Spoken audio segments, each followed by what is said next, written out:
CPMൻ്റെ കണ്ണൂർ ജില്ലാ secretary K രാഗേഷിനെ കുറിച്ചാണ്. K Ragesh കഴിഞ്ഞ കുറച്ച് ദിവസങ്ങളിലായി സമൂഹമാധ്യമങ്ങളിൽ പോസ്റ്റ് ചെയ്യുന്ന എല്ലാ പോസ്റ്റുകൾക്കടിയിലും അദ്ദേഹത്തിനെതിരെ വലിയ വിമർശനങ്ങൾ, വലിയ സൈബർ അറ്റാക്കുകളൊക്കെ നടക്കുകയാണ്. അത് ഏറ്റവും പ്രധാനപ്പെട്ട ഒന്ന്, പാനൂരിലെ മുൻ ഏരിയ കമ്മിറ്റി സെക്രട്ടറി അല്ലേ, അദ്ദേഹത്തിൻ്റെ മരണവുമായി ബന്ധപ്പെട്ട് അദ്ദേഹം ഒരു പോസ്റ്റർ ഷെയർ ചെയ്തിരുന്നു. അദ്ദേഹത്തിന് ആദരാഞ്ജലികൾ എന്ന് മാത്രമാണ് അദ്ദേഹം അതിൽ എഴുതിയത്.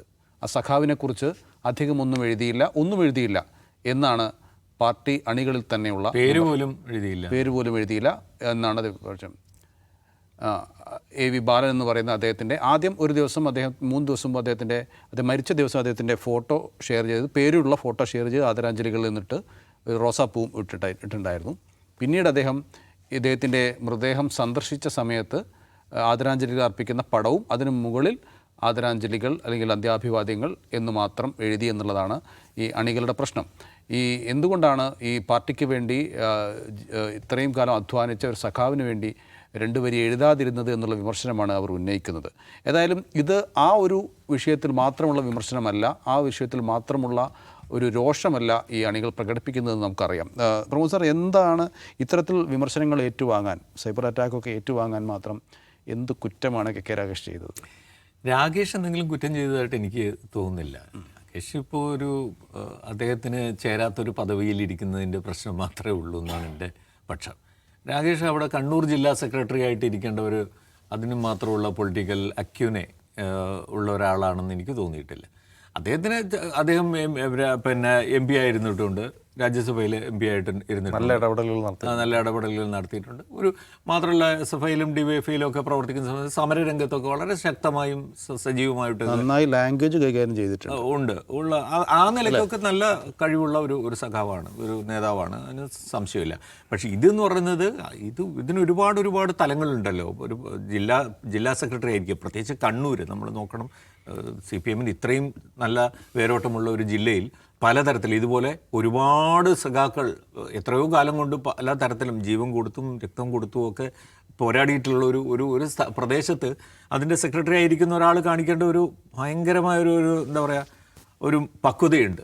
അത് ഒട്ടും തന്നെ അദ്ദേഹത്തെ സംബന്ധിച്ചിടത്തോളം ഇല്ല. അദ്ദേഹം നമ്മുടെ സുഹൃത്തൊക്കെയാണ്, നമ്മൾക്കൊക്കെ പലപ്പോഴും നമ്മൾ സംസാരിക്കാറുണ്ട്, എല്ലാം ഉണ്ട്. അതിലൊക്കെ അദ്ദേഹം പലതരത്തിലുള്ള ഉൾക്കാഴ്ചകൾ കാണിക്കാറുമുണ്ട്. പക്ഷേ ഇതൊരു പ്രശ്നമാണ്. അപ്പോൾ ഇങ്ങനെ ആവുന്നതുകൊണ്ട് എന്താ സംഭവിക്കുന്നത്? യഥാർത്ഥത്തിൽ അദ്ദേഹത്തെ ആ പൊസിഷനിലേക്ക് കൊണ്ടുവരണമെന്ന് ആഗ്രഹിച്ച ആളുകളാണ് അപ്പോൾ അതിനകത്ത് തെറ്റുകാരെന്ന് ഞാൻ പറയും. എന്ന് വെച്ചാൽ അവിടെ തെരഞ്ഞെടുക്കുന്നു എന്ന് പറയുമ്പോൾ അല്ല, സമ്മേളനത്തിൽ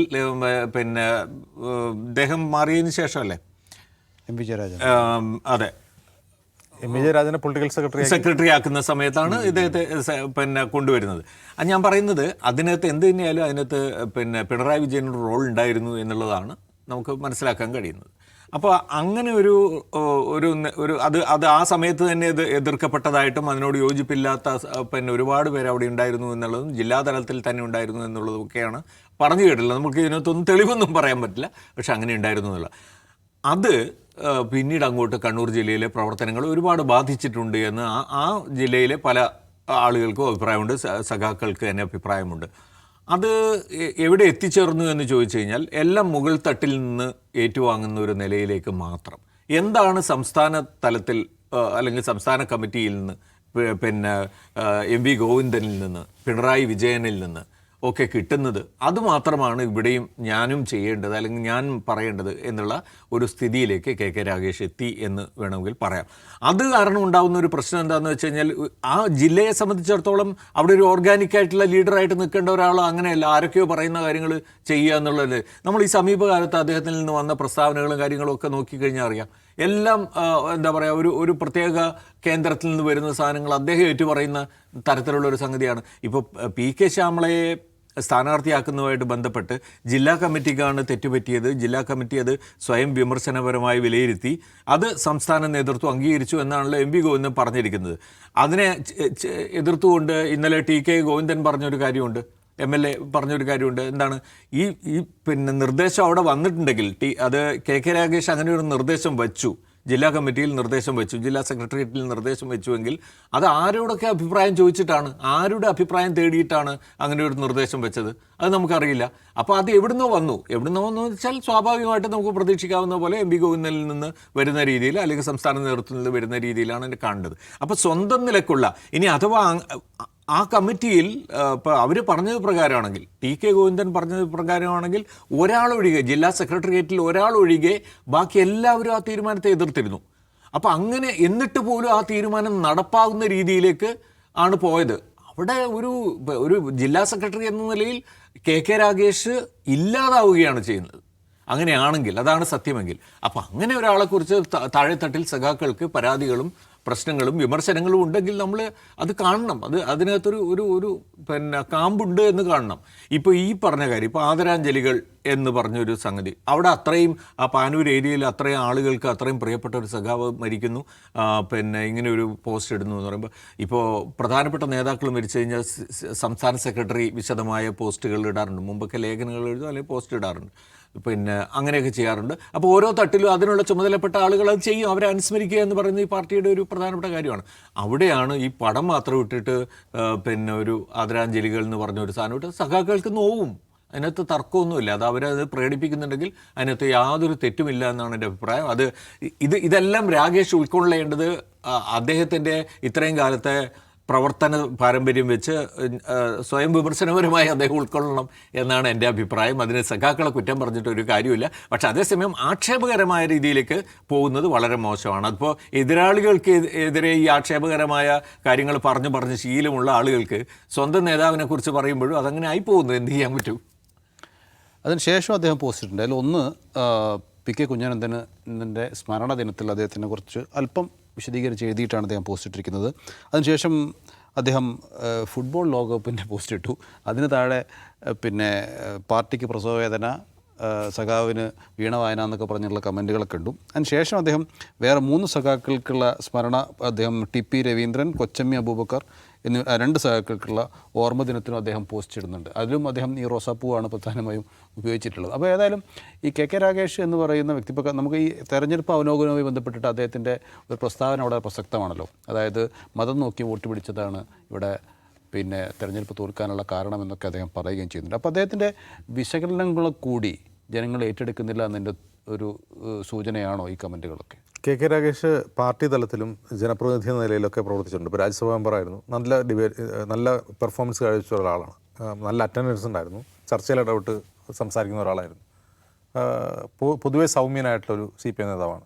പക്ഷെ അദ്ദേഹത്തിന് ഏറ്റവും ഉയർന്ന സ്ഥാനത്ത്, ഏറ്റവും ഉത്തരവാദിത്തമുള്ള സ്ഥാനം എന്ന് പറഞ്ഞാൽ അദ്ദേഹം എന്തായിരുന്നു? അത് പിണറായി വിജയൻ്റെ പൊളിറ്റിക്കൽ സെക്രട്ടറി, അദ്ദേഹത്തിൻ്റെ ഓഫീസിൽ ഉണ്ടായിരുന്ന ഒരാളായിരുന്നു. Political secretary, private secretary, political secretary അല്ല, പ്രൈവറ്റ് സെക്രട്ടറി. പി ശശി വരുന്നതിന് മുമ്പാണ് അത്. അപ്പോൾ പൊളിറ്റിക്കൽ സെക്രട്ടറിയാണ്. അപ്പോൾ പ്രൈവറ്റ് സെക്രട്ടറിയാണ്. അപ്പോൾ പിണറായി വിജയൻ്റെ സന്തത സഹചര്യമായിരുന്നു അദ്ദേഹം. അപ്പോൾ പിണറായി വിജയനുമായിട്ട് അദ്ദേഹത്തിന് അടുത്ത വ്യക്തിബന്ധമുണ്ട്. ഇത് മനസ്സിൽ വയ്ക്കുക, ഞാൻ ബാക്കി പറയാം. ഇപ്പോൾ തെരഞ്ഞെടുപ്പ് വിശകലനം നടക്കുന്നത് സംസ്ഥാന കമ്മിറ്റിയിലാണ്, അല്ലേ? സംസ്ഥാന കമ്മിറ്റിയിലാണ് വിമർശനം വരുന്നത്. ഇങ്ങനെയൊന്നും അല്ലല്ലോ ഇവിടെ ചർച്ച നടന്നത്, ഈ റിവ്യൂ റിപ്പോർട്ട് ഇങ്ങനെയല്ലല്ലോ, ഇത് തിരുത്തണമല്ലോ, ഇതിന് അക്കൗണ്ടബിലിറ്റി ഉണ്ടല്ലോ, ഇതാണ് വരുന്ന ചോദ്യം. അപ്പോൾ പാർട്ടിക്ക് പുറത്തു നിന്ന് നോക്കുന്ന സാധാരണ ഒരു മനുഷ്യനെ സംബന്ധിച്ച് ഈ തോൽവിയുടെ കാരണക്കാരൻ ആരെ എന്ന് നോക്കുമ്പോൾ മനസ്സിൽ പെട്ടെന്ന് വനച്ചിരുന്ന ചിത്രം ആരുടെ? പിണറായി വിജയൻ്റെയാണ്, അല്ലേ? പാർട്ടിക്കാരല്ലാത്ത പുറത്തുള്ള ആളുകളെ സംബന്ധിച്ച് അത് പിണറായി ആരും തോറ്റു, പിണറായിയുടെ പടം വെച്ചു പ്രചാരണം നടത്തി, പിണറായി വകുപ്പ് വിരിച്ച് കുളമാക്കി, പിണറായിയുടെ ധാർഷ്ട്യം കടക്ക് പുറത്ത് VTP വെച്ച് വെച്ചാൽ ഇതൊക്കെയാണ് തോൽപ്പിച്ചതെന്നാണ് സാധാരണ വോട്ടർമാർക്കും സാധാരണ മനുഷ്യർക്കും മനസ്സിലാവുക. പക്ഷേ സംസ്ഥാന കമ്മിറ്റിയിൽ അങ്ങനെയല്ല ചർച്ച നടക്കുന്നത്. പിണറായി വിജയനെ ആരും പേരെടുത്ത് പറഞ്ഞ് വിമർശിക്കുന്നില്ല എന്നാണ് ഇതുവരെ പുറത്തുനിന്ന് വാർത്തകളിൽ നിന്നും നമുക്ക് മനസ്സിലാവുക. പിണറായിയാണ് ഈ തോൽവിയെ കാരണം എന്ന് ഒരു സഖാവും സംസ്ഥാന കമ്മിറ്റിയിൽ പറയുന്നില്ല. അതേസമയം സംസ്ഥാന കമ്മിറ്റി തോക്കുതിരിക്കുന്നത് എം വി ഗോവിന്ദനെതിരെയാണ്. അതായത് പാർട്ടിയിലെ പ്രശ്നങ്ങൾക്ക് മൊത്തം കാരണം സംസ്ഥാന സെക്രട്ടറിയാണ് എന്നൊരു പ്രതീതി ഉണ്ടാക്കുന്നുണ്ട്. ഈ വിമർശനത്തിന് നേതൃത്വം കൊടുക്കുന്നത് പി ജയരാജൻ കണ്ണൂരുകാരനാണ്. അപ്പോൾ പി ജയരാജൻ പാർട്ടിക്കകത്ത് ഒരു വിമർശനപരമായ കലാപം ഉയർത്തിയിരിക്കുന്നു എം വി ഗോവിന്ദനും പാർട്ടി ഘടനയ്ക്ക് മുഴുവനെതിരെ. അതിൻ്റെ ഒരു പ്രതിഫലനം മാത്രമാണ് കെ രാഗേഷിനെതിരെ വരുന്നത്. അത് നമുക്ക് മനസ്സിലാക്കണം. അതേസമയം കെ രാഗേഷിനെ അനുകൂലിച്ചും ചില ആളുകൾ പോസ്റ്റുകൾ വരുന്നുണ്ട്. രാഗേഷിനെ കുറ്റപ്പെടുത്തുന്നത് എന്തിനാണ്, അയാൾ എന്ത് ചെയ്തിട്ടാണെന്ന് ചോദിച്ചിട്ട് പോസ്റ്റുകൾ വരുന്നുണ്ട്. ഇതിൻ്റെ മുഴുവൻ ലക്ഷ്യം എം വി ഗോവിന്ദൻ എന്ന പാർട്ടി സെക്രട്ടറിയിലേക്കാണ്. അത് ഒരു എന്താണ് ഒരു ഉടച്ചു വാർക്കൽ, പാർട്ടിക്കകത്തൊരു ഉടച്ചു വാർക്കൽ ആവശ്യമാണ് എന്ന് കരുതുന്ന ആളുകളുണ്ട്. അതല്ലാതെ അപ്പോൾ ഇതിൽ വേറൊരു പ്രശ്നം കൂടി, എന്തുകൊണ്ടാണ് കെ രാഗേഷ് തെരഞ്ഞെടുപ്പ് തോൽവിയിൽ അദ്ദേഹം സ്വന്തമായ തിയറി ഉണ്ടാക്കിയത്? അതൊരു ചോദ്യമാണല്ലോ. എന്തിനാണ് അങ്ങനെ ഒരു തിയറി ഉണ്ടാക്കിയത്? വേറെ ആരും പറയുന്നതിന് മുമ്പ് മതം പറഞ്ഞു കൂട്ടുപിടിച്ചതാണ്, പിന്നെ ഞങ്ങളുടെ പാർട്ടിയിൽ നിന്നാണ് BJP-യിലേക്ക് ഏറ്റവും കൂടുതൽ ആൾ പോകുന്നത്. അതൊക്കെ വൻ ബ്ലണ്ടറാണ്, പൊളിറ്റിക്കൽ ബ്ലണ്ടറാണ് പറഞ്ഞതൊക്കെ. അദ്ദേഹം സ്വയം ശ്രമിക്കുന്നത് പിണറായി വിജയനെ സേഫ് ഇതാക്കാൻ വേണ്ടിയാണ്. പിണറായി ഒന്നും അല്ല ഇതിന് കാരണം, പിണറായിയുടെ ഇമേജ് അല്ല ഈ തോൽവി കാരണം. പകരം അവർ മതം നോക്കി വോട്ട് ചെയ്തു. അതുപോലെ ഇങ്ങനെയുള്ള പ്രശ്നങ്ങൾ പറഞ്ഞ് പിണറായിയെ രക്ഷിക്കുകയാണ്. ഈ തോൽവിയുടെ കാരണഭൂതൻ പിണറായി അല്ലെന്നാണ് അദ്ദേഹം പറയുന്നത്. അപ്പോൾ ഇത് നമ്മളിങ്ങനെ വളരെ കോംപ്ലക്സ് ആയ ഒരു സിറ്റുവേഷനാണ്. ഈ പാർട്ടിക്കകത്ത് കിടക്കുന്ന റിവ്യൂ എന്ന് പറയുന്നത് പുറത്ത് നിന്ന് ആളുകൾ കാണുന്നത് പോലെ അത് പിണറായി വിജയനെതിരായിട്ടുള്ള ഒരു കലാപമായിട്ട് ഇനിയും മാറിയിട്ടില്ല. ഇപ്പോൾ ഉള്ളത് MV ഗോവിന്ദനും പാർട്ടി നേതൃത്വത്തിനെതിരെയുള്ള കലാപമാണ്. അത് ഒരു പ്ലീനത്തിലേക്കൊക്കെ പോയി കഴിഞ്ഞാൽ, പ്ലീനം എന്ന് പറഞ്ഞൊരു സംസ്ഥാന സമ്മേളനം പോലെയാണ്. അതിൽ ചിലപ്പോൾ ഒരുപക്ഷെ സംസ്ഥാന സെക്രട്ടറി മാറ്റണം എന്ന ആവശ്യം ഉയർന്നേക്കാം. അതുകൊണ്ട് പ്ലീനം വേണ്ട എന്ന് പാർട്ടി സെക്രട്ടറി തീരുമാനിച്ചിട്ടുണ്ട്. അപ്പോൾ ഇനി ഇത് എങ്ങോട്ടൊക്കെ ഇവോൾവ് ചെയ്യുമെന്ന് നമുക്ക് ഇന്ന് കാത്തിരുന്ന് കാണാം. കാരണം സഖാക്കൾ, അതായത് അണികൾ, പാർട്ടി മെമ്പർമാർ വലിയ തോതിൽ അസ്വസ്ഥരാണ് ഈ തോൽവിയിൽ നിന്ന് കരകയറി 2031 അധികാരത്തിൽ LDF തിരിച്ചു വരും എന്നുള്ള പ്രതീക്ഷ പോലും അസ്തമിക്കും വിധം പ്രശ്നം സങ്കീർണമാണ്. അത്രയും സങ്കീർണമായ പ്രശ്നം മറികടണമെങ്കിൽ ഞാൻ വിചാരിക്കുന്നത് CPM-ൽ ഇതുവരെ ഉണ്ടാവാത്ത ഘടനാപരമായ മാറ്റങ്ങൾ വന്നേക്കാം എന്നുള്ളതാണ്. ഒരു പക്ഷേ പുതിയ തലമുറ ഇതിൻ്റെയൊക്കെ ഒരു ലീഡർഷിപ്പ് ടേക്ക് ഓവർ ചെയ്ത് ഒരു പുതിയ രാഷ്ട്രീയത്തിലേക്ക് CPM പോകുന്ന ഒരു കാഴ്ച ചിലപ്പോൾ നമുക്ക് കാണേണ്ടി വന്നേക്കാം. ഏതായാലും CPM തിരുത്തൽ പ്രക്രിയ ആരംഭിച്ചിട്ടുണ്ട്. അതിൻ്റെ ഭാഗമായാണ് വാട്സാപ്പിലൂടെ ജനങ്ങൾക്ക് പ്രതികരിക്കാനുള്ള അവസരമൊക്കെ കൊടുത്തിരിക്കുന്നത്. സ്വാഭാവികമായും ഈ കമൻറ്റ് ബോക്സിലൊക്കെ ഇത്രയും കമൻറ്റുകൾ നിറയുന്നുണ്ടെങ്കിൽ വാട്സാപ്പിലൂടെ വരുന്ന കമൻറ്റുകൾ എന്തൊക്കെയായിരിക്കുമെന്ന് നമുക്ക് ഊഹിക്കാവുന്നതേ ഉള്ളൂ.